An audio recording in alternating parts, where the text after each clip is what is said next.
আসসালামু আলাইকুম প্রিয় কবুতর প্রেমী বন্ধুরা, কেমন আছেন সবাই? বর্ষাকাল এলেই আমরা যারা কবুতর পালন করি তারা একটা অদ্ভুত সমস্যায় পড়ি। সুস্থ কবুতর হঠাৎ করে দুর্বল হয়ে পড়ে, খাওয়া দাওয়া বন্ধ করে দেয়, বুকটা একেবারে শুকিয়ে যায়, শেষে চোখের সামনে মারা যায়। কিন্তু প্রশ্ন হলো, এই সমস্যার আসল কারণ কি, এর প্রতিকার কি এবং প্রতিরোধের উপায় বা কি? এই ভিডিওতে আমি আপনাদের সাথে সবকিছু একে একে বিশ্লেষণ করে বলবো, তাই অনুরোধ করছি শেষ পর্যন্ত দেখে নিন। একটা তথ্য বাদ দিলে সমস্যার মূল সমাধান মিস করে ফেলবেন।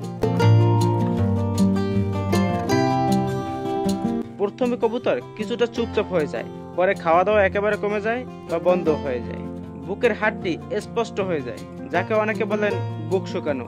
শেষে কবুতর বসে থাকে, ডানা জ্বলে পড়ে, আর উঠে দাঁড়াতে পারে না এবং কয়েকদিনের মধ্যেই মৃত্যু হয়।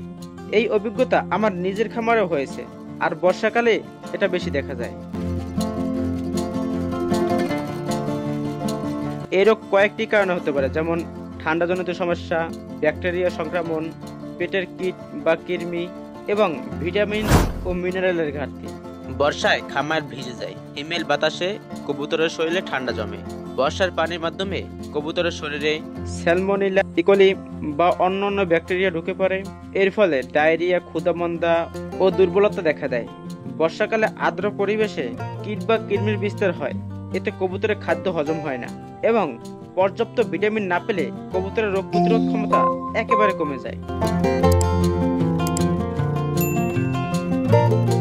প্রতি লিটার পানিতে অক্সিটাইটোসালাইন বা অ্যান্ড্রোফ্লোক্সাসিন মিশিয়ে 3 থেকে 5 দিন খাওয়াতে পারেন। খেয়াল রাখবেন ডোজ যেন ঠিক থাকে, বেশি দিলে উল্টো ক্ষতি হতে পারে। আর পেটের কীট দূর করতে হলে লিবোমাইসল বা পিপারজিন জাতীয় ওষুধ খাওয়ান।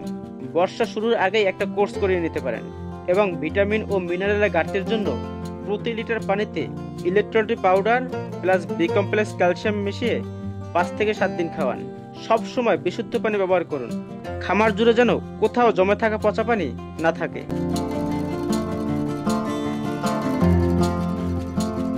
সবসময় খামার শুকনো, বাতাস চলাচল উপযোগী রাখুন।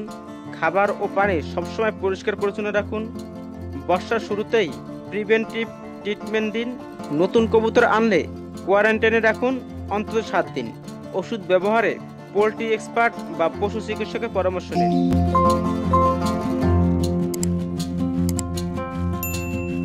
অসুস্থ কবুতরের সাথে সুস্থ কবুতর কখনোই রাখবেন না। নিজের ইচ্ছে মতন ওষুধের ডোজ দেবেন না। ময়লা পানি বা ভেজা খাবার কখনোই দেবেন না। খামার নোংরা রাখবেন না। পরিচ্ছন্নতা সবকিছুর আগে। বন্ধুরা, এটা আমার নিজের দেখা বাস্তব অভিজ্ঞতা। যদি এই ভিডিও আপনার কাজে লাগে বা কারো উপকার হতে পারে মনে করেন, তাহলে একটি লাইক দিন এবং শেয়ার করুন আপনার বন্ধুদের মাঝে, এবং গ্রামীণ স্বপ্নবীজ চ্যানেল সাবস্ক্রাইব করে পাশে থাকবেন। আর কমেন্টে জানাবেন আপনি এই সমস্যায় পড়েছেন কিনা। আমরা সবাই একসাথে শিখবো, সমাধান খুঁজবো। আল্লাহ হাফেজ।